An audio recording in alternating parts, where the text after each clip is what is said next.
Je m'appelle Philippine, je suis journaliste reporter d'images et j'ai 25 ans.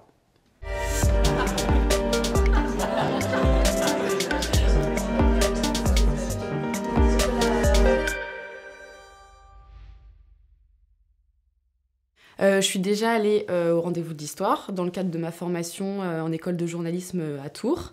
On est venu sur toute la durée de l'événement, on a produit un JT par jour. On était sur de la production en flux tendu, donc on était enfermés dans une petite salle en fait au sein des rendez-vous de l'histoire.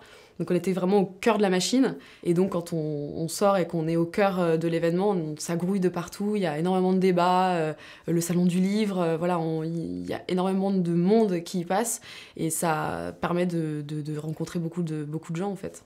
L'histoire, c'est essentiel dans toutes les thématiques de notre société. Toute thématique est liée à l'histoire, et si on n'a pas une bonne connaissance de l'histoire, on peut difficilement appréhender les sujets actuels. Mais les sujets d'aujourd'hui sont en perpétuelle évolution. Hier, on parlait des droits de la femme. Aujourd'hui, les droits de la femme, on n'en parle plus de la même manière.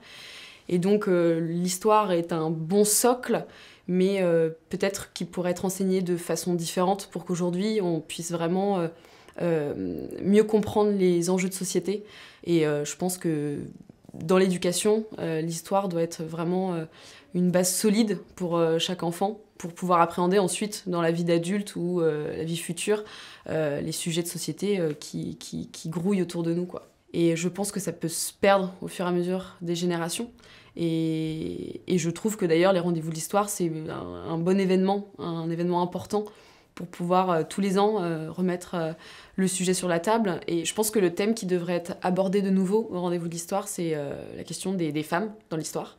Le sujet a été traité en 2004, mais 2004 c'est déjà très loin. Et aujourd'hui, dans le contexte actuel, il y a matière en fait à une nouvelle fois parler des femmes dans l'histoire, parce qu'elles ont souvent été reléguées au deuxième plan, parce que l'histoire a été écrite par les hommes, et donc les hommes sont beaucoup plus mis en avant dans l'histoire, et je pense que pour les générations actuelles, c'est important de remettre ce sujet sur la table, et il y a plein de femmes qui sont dans l'ombre et qu'on devrait mettre dans la lumière pour que les générations futures puissent ne pas faire les mêmes erreurs qui ont été faites par le passé.